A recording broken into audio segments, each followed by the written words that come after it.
Halo pemirsa GPR TV, dari Sabang sampai Maroke, dari Miangas hingga Pulau Rote.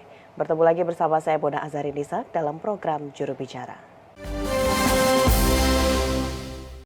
Pemirsa, kurang dari 30 hari KTT G20 akan dilaksanakan. Bertempat di Bali pada tanggal 15 sampai dengan 16 November 2022, KTT ini akan menjadi puncak dari segala proses dan usaha yang intensif dari seluruh alur kerja G20 yang dilakukan selama 1 tahun belakangan tersebut. Lalu pemirsa, menjelang pelaksanaan puncak dari KTT G20 tersebut, apa yang telah dipersiapkan oleh pemerintah dan sejauh mana persiapan kita untuk melaksanakan KTT G20? Kita akan bahas dalam program Juru Bicara kali ini. Kita sudah bersama dengan Dirjen IKP Kementerian Komunikasi dan Informatika Republik Indonesia, ada Bapak Usman Kansong. Assalamualaikum, selamat malam Pak Dirjen. Waalaikumsalam, selamat malam Mona. Baik Pak Dirjen, kita mungkin langsung saja ke inti pembahasan pada malam hari ini Pak. Sudah kurang dari 1 bulan ini Pak, puncak pelaksanaan KTT G20 akan kita laksanakan. Sejauh ini Pak Dirjen, bagaimana kesiapan logistik untuk kegiatan G20 yang akan kita laksanakan nantinya Pak?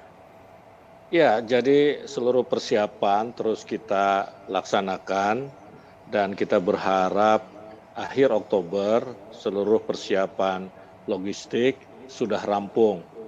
Ya, ada beberapa fokus persiapan yang kita lakukan, yakni di Bandara I Gusti Ngurah Rai. Ya, ini kan terkait dengan kedatangan dan kepulangan para delegasi, karena itu fasilitasnya kita siapkan betul-betul. Ya, kemudian main venue atau tempat leader summit yang ada di Apurva Kempinski ini juga terus kita persiapkan. Lalu di Garuda Wisnu Kencana di GWK inilah para delegasi ya ini akan menikmati santap malam. Kemudian juga di Taman Hutan Raya atau Tahura, disinilah para kepala negara G20 dan undangan melakukan penanaman mangrove ya sebagai simbol kepedulian kita terhadap lingkungan hidup. Nah, jadi semua terus kita persiapkan dan kita berharap 100% nanti persiapan sudah selesai dilakukan di akhir Oktober, dan kemudian dalam beberapa hari ke depan kita melihat lagi ya apa yang perlu kita rapikan. Begitu kira-kira, Mona.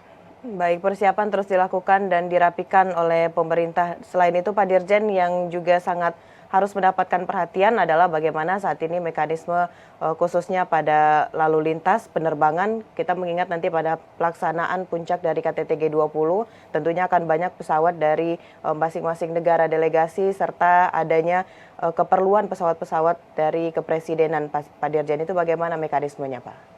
Ya, ini memang menjadi pembahasan yang sangat serius ya, karena kita tidak menginginkan juga ya kegiatan di bandara terutama juga buat masyarakat ini terganggu ya. Karena itu betul-betul kita atur, panitia G20 terus berkoordinasi dengan pihak-pihak terkait untuk memenuhi standar ya internasional dalam mengelola bandara untuk event-event internasional, karena tentu saja seperti Anda sampaikan tadi, keperluan bandara ini bukan hanya untuk lalu lalang pesawat tetapi juga untuk parkir atau menginap pesawat-pesawat kepresidenan.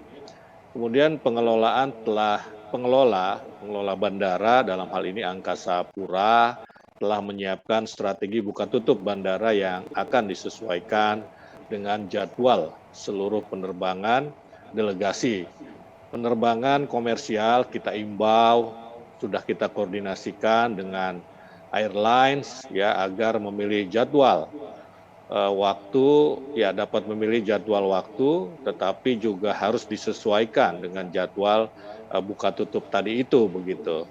Nah, untuk mengurangi kepadatan, ya panitia G20 mengimbau pengelola pariwisata melalui Kementerian Pariwisata dan Ekonomi Kreatif untuk memberikan ya katakanlah catatan untuk mengurangi jadwal wisata di saat pelaksanaan KTT G20 karena pada saat itu akan ada buka tutup bandara dan akan ada pengurangan penerbangan komersial dan hal-hal lain yang lebih detail. Bahkan pemerintah Provinsi Bali sendiri nanti ini akan menerapkan work from home dan belajar dari rumah, bekerja dari rumah dan belajar dari rumah ya untuk